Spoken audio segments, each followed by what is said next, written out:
अगर बात कहें तो 100 से ज्यादा जिलों में पीएम धन धान्य योजना जो बात कही है, मध्य प्रदेश की अर्थव्यवस्था वैसे भी कृषि प्रधान है और ऐसे में हमारा 56% से ज्यादा कृषि का योगदान और हमारा तो ये धान का कटोरा खास करके सभी संदर्भों में, गेहूं भी हमारे जहां से सबसे ज्यादा एक तरह से कंट्रीब्यूशन में हमारा अपना पिछले सालों से रिकॉर्ड चल रहा है। अब दलहन भी है, तिलहन भी है, श्री अन्न भी है। सब क्षेत्रों में समान रूप से मध्य प्रदेश ने अपनी एक विशेष पहचान बनाई है और सिंचाई का रकबा भी चूंकि 48 लाख हेक्टेयर का हमारा है और हमने टारगेट लिया कि 1 करोड़ लाख हेक्टेयर तक हम इसको ले जाएंगे। तो ऐसे में कृषि के क्षेत्र के लिए मैं माननीय मोदी जी को धन्यवाद दूंगा, जिसके 2 और कारण से भी किसान क्रेडिट कार्ड की भी जो सीमा बढ़ी है, 3 लाख के बजाय 5 लाख की जो सीमा हुई है, ये हमारे सभी प्रकार के किसानों के लिए भी बहुत हितकारी रहेगी। एमएसएमई में भी 15.90 लाख एमएसएमई पंजीकृत है, जिसमें 43 लाख लोग रोजगार पा रहे हैं और अब जो इसकी क्रेडिट गारंटी को भी 5 करोड़ से 10 करोड़ करने का जो निर्णय किया है, इसका पिछले समय से रीजनल इंडस्ट्री कॉन्क्लेव करते हुए 7 रीजनल इंडस्ट्री कॉन्क्लेव हमने ऑलरेडी की हुई है और इस साल को तो उद्योग वर्ष के रूप में ही हमने डिक्लेयर किया है। 24-25 फरवरी को खास करके ये मान के चलो कि ग्लोबल इन्वेस्टर समिट जो होने वाली है, उसका लिए हमारे लिए ये एक तरह से नया बूस्टअप का काम करेगा। वर्तमान का बजट, जिसके माध्यम से नए उद्योगपतियों को 2 करोड़ तक का कर्ज का प्रावधान किया गया है, स्टार्टअप को भी 10 से बढ़ाकर 20 करोड़ किया है, 27 प्रमुख क्षेत्रों में ऋण की गारंटी का शुल्क को 1% कम किया है, उद्यम पोर्टल पर भी 5 लाख की सीमा वाले को लिए विशेष अनुकूल क्रेडिट कार्ड शुरू हुआ है। जल जीवन मिशन भी इसी प्रकार से लाभकारी है। हमारे यहाँ 2028 तक जल जीवन को जो जोड़ा है, जिसके माध्यम से 36 लाख से ज्यादा लोगों को हम भी इस दायरे में लेकर के मध्य प्रदेश को 100% तक ले जाने की दिशा में आगे बढ़ेंगे। ऊर्जा के भी इसी प्रकार से हमारे जो 2047 तक का 100 गीगावाट परमाणु ऊर्जा का जो लक्ष्य रखा है, उसमें मध्य प्रदेश की अपनी बड़ी भूमिका रहेगी। मैं मान के चलता हूं कि कई सारे ऐसे सेक्टर जिसपे काफी देर तक मैं बात कर सकता हूं। टूरिज्म का है, हमारे गरीब कल्याण का भी इसी प्रकार से है, प्रधानमंत्री आवास में भी हमने नए नए रिकॉर्ड बनाए हैं। जो स्कूल, हॉस्पिटल, आकांक्षी जिला, खास करके पूंजीगत सहायता 1.5 लाख करोड़ से निरंतर रखने का जो निर्णय किया है, इसमें प्रदेश को 12,000 करोड़ का ब्याज रहित ऋण भी प्राप्त हो सकेगा। ये बड़ा हमारे लिए हमारी अर्थव्यवस्था के लिए बड़ी भूमिका रहेगी। 12 लाख स्ट्रीट वेंडरों को लाभान्वित कराने का, ये खास करके उच्च ब्याज दर वाले अनौपचारिक क्षेत्र में ऋणों से राहत पहुंचाने का पीएम स्वनिधि का भी लाभ हमको मिलने वाला है। मैं मान के चलता हूं कि विकास केंद्रों के रूप में शहरों के भी सृजनात्मक विकास को लेकर के जो निर्णय हुआ है, ये हमारे जो हमने मोटे तौर पे कल्पना की, जो बड़े महानगर जैसे हमारे शहर है, खास करके इंदौर, भोपाल, ग्वालियर, जबलपुर और उनको 4 आसपास के जिलों से मिलाते हुए जो वृहद योजना पे हम काम कर रहे हैं, उसका लाभ भी इसमें मिलेगा। जैसे इंदौर के पास उज्जैन, देवास और धार,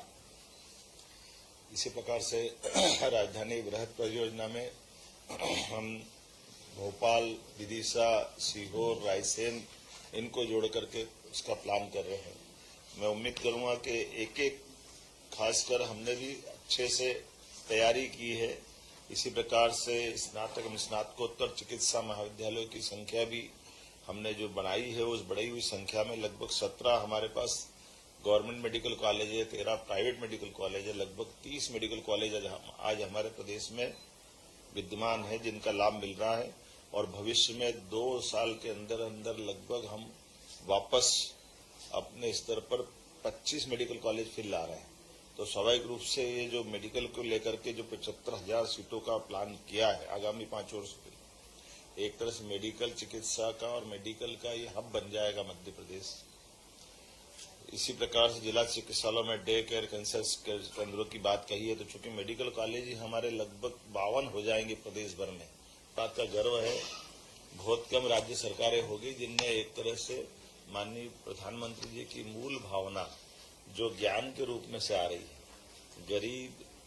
युवा, महिला और अन्नदाता किसान, एक तरह से चारों सेक्टर को लेकर के हमने विधिवत प्लान किया है और 3 की नीतियां हमने कैबिनेट से अप्रूव करा ली है और किसान की नीतियां भी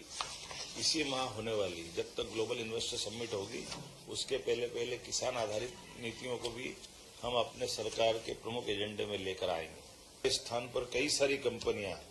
जैसे ब्रिजस्टोन जो ऑलरेडी हमारे साथ विश्व स्तरीय टायर उत्पादन में उनका अपना स्थान है, वो पीथमपुर में हमारे साथ काम कर रही है, लेकिन एक और बड़ा इन्वेस्टमेंट का उन्होंने आश्वासन दिया है। पैनासोनिक जैसी दिग्गज कंपनियां हैं, एनएसके, सानोहो, कामुत्सुई इत्यादि जापानी कंपनियां जो ऑटोमोटिव और मशीनरी क्षेत्र में अपना योगदान दे रही है। मुझे इस बात की प्रसन्नता है कि वहां न केवल प्राइवेट कंपनियां बल्कि गवर्नर के लेवल पे भी टोक्यो की गवर्नर श्रीमती यूरिको कोइके के साथ हमारी ऐतिहासिक बैठक हुई, जिसके माध्यम से टोक्यो मेट्रोपॉलिटन गवर्नमेंट की विशेषज्ञता का लाभ भी मध्य प्रदेश सरकार को मिलेगा। इस दिशा में हमने उनके साथ भी मीटिंग की है और वो अत्यंत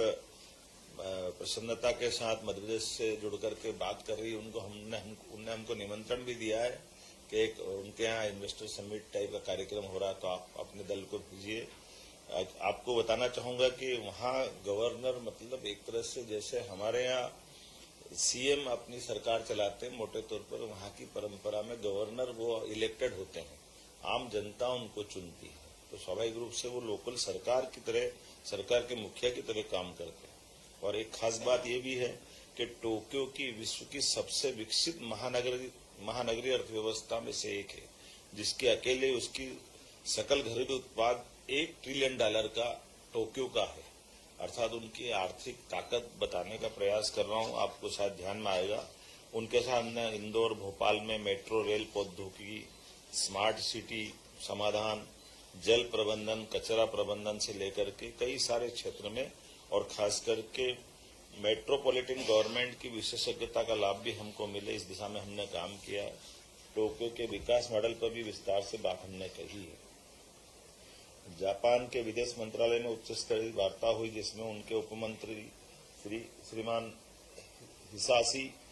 मात्सुमोतो के साथ हमारी बैठक हुई, जिनने अपनी विदेश नीति, अंतर्राष्ट्रीय व्यापार नीति को लेकर के बात कही और जापानी निवेश को सुगम बनाने के लिए विशेष रूप से व्यापार मिशन का आदान प्रदान, कौशल विकास में जापानी विशेषज्ञता की भागीदारी, जापान मध्य प्रदेश औद्योगिक सहयोग फोरम की स्थापना इत्यादि प्रस्तावों पर विस्तार से उनके साथ बात हुई। मैं एक और जानकारी देना चाहूंगा, जापान में बुनियादी ढांचा के विकास को सर्वोच्च निकाय है, जिसके मंत्री यासुशी फुरुकावा के साथ में भी हमने कई निर्णय लिए हैं।